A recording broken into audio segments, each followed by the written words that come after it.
xasida yi moo nu war a dàqal lépp lu ñuy lekk lu ne jàng xasida yi moo nu ko war a dàqal.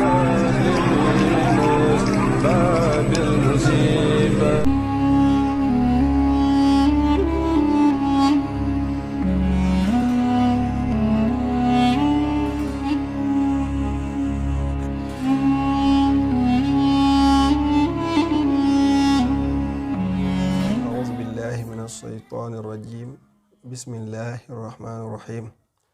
naafilek tey ci téereb Sëriñ Suhaybu Mbàkke guddik fukkeel ga ak juróom